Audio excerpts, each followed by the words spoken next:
love of God.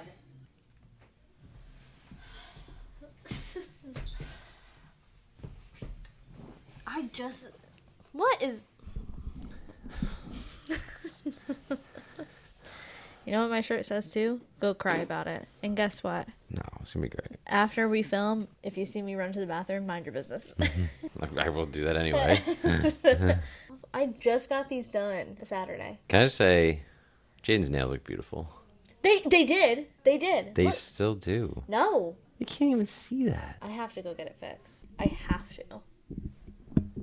ASAP. Who sees that? Nobody sees that. Me. How are they gonna fix it? I don't really.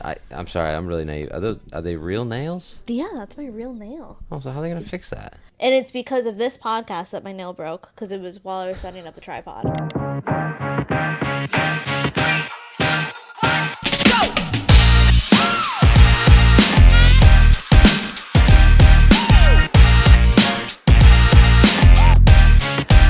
Okay. Yeah, well, it's great to see you. Thanks for coming to the podcast today with your beautiful nails. Thanks for having me on the pod. Haven't been a minute since I've seen you on the podcast. I see you all the time. Yes, because you've canceled the pod. And then you're going to cancel on me tomorrow. No, not tomorrow. No. Thursday I had to cancel. Okay. Because I have a doctor's appointment. Just so we know, everybody, the audience knows that we're both canceling. We're canceled before we even started. Takes two to tango. Yeah. Yep. Okay. I just, because you canceled so many times, I was like, you know what? I got to cancel at least once. It's okay. To make it even. To make you feel better. Not as bad for canceling on me. So I think this is great. I'm sorry to interrupt you. I think this is great. I think now we can off. You can cut this up, but we don't even have to. We have one episode now, just about your nails. Yeah. Right? This is going to be its own short. Yeah. Okay. No, I didn't even have to do an outfit change. Go. Do you know what we're talking about today? I don't. You never do. We're talking about you. Okay. It's all about you. Let's get it. I'm familiar with him. And I know you hate talking about yourself. That's why I wanted to start off strong. Sure. I wanted to talk about your startup story and how the Bill got to the Bill.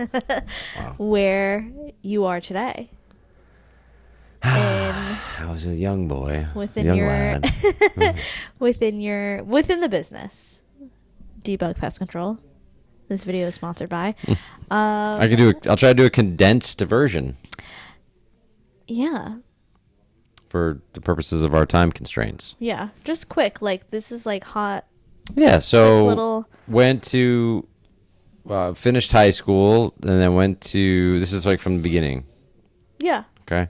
How it started. Went down to my dad and my parents had already started the company at that point. So it was probably 98, I guess. 98, 99. Good year. And then I went to college in Florida. I would come back in the summers. I got my applicator's license to work in the field with my dad. And I would come back and that was my summer job. Nice. So the busiest season. Yes. So he would need help. I'd come back. We'd work. And then August, I would leave. I'd go back to Florida. And then that final year, I remember pretty vividly, I was in the kitchen of my apartment. And my dad was like, hey, I have an opportunity to buy a small company down in southeastern Rhode Island. Do you have an interest in coming back to do this? Or you have other like plans? And like most college kids, I had no idea what the hell I was going to do finishing college. So, and my wife today was my girlfriend then, and she was living with me and said, hey, let's just go back. And her family was all here anyway. And we came back. We moved back, and I just started working full-time there. And actually, she gradually started working full-time there as well in the office, which was my parents' kitchen. And learning how to answer the phone, and I have seen those pictures. And yes. Not the kitchen of our house. You saw our first office. Oh. Yeah. This was like actual kitchen. Like so you invented. You're the original inventor of working from home. Pretty much. Yeah. Pretty much, yeah. I'm sure there's a lot of those stories.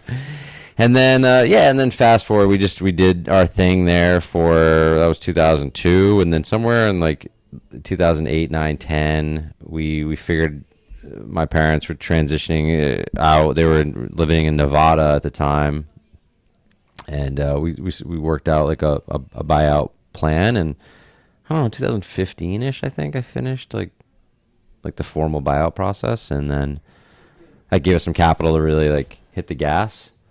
I think there were probably so at that point there were like 6 of us, 7 of us maybe.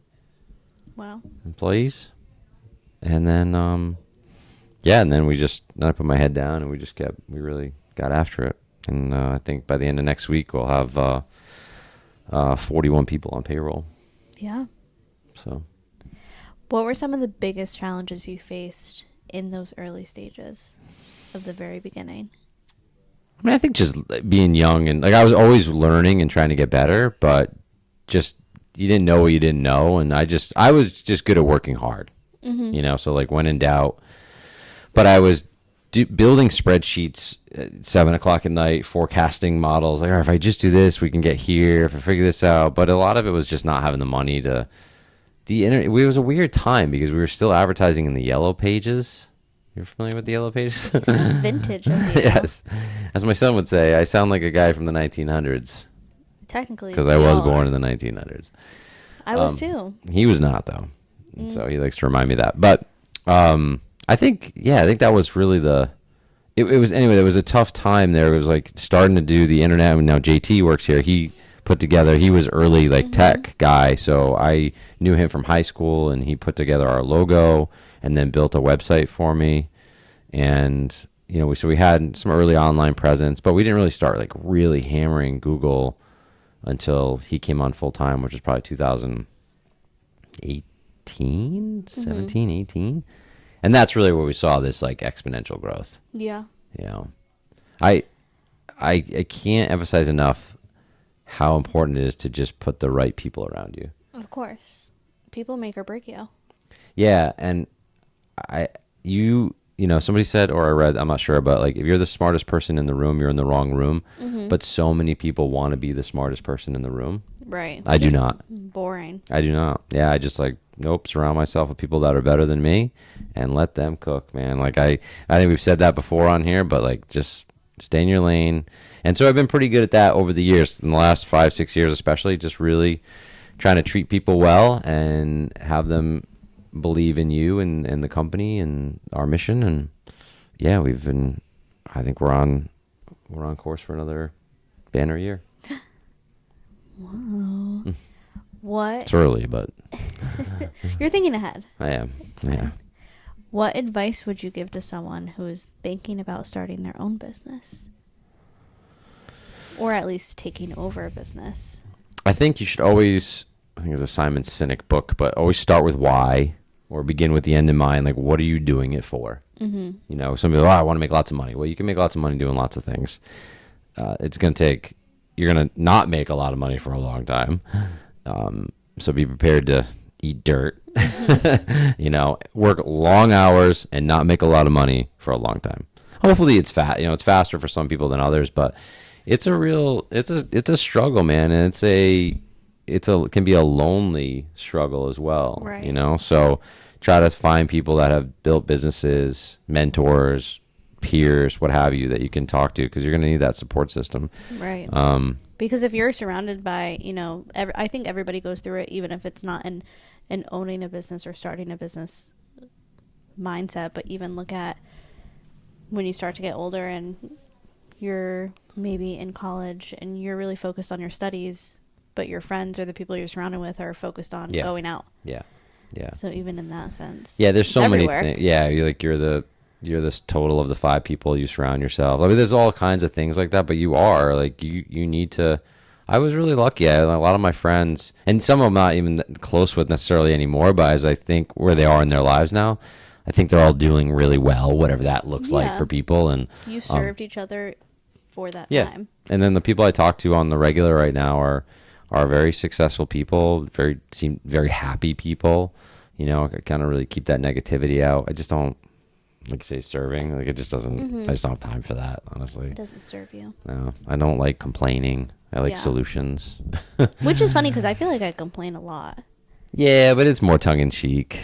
You know, the nail thing was very serious, but other than that, I know. Oh, keep looking at it and it's disgusting.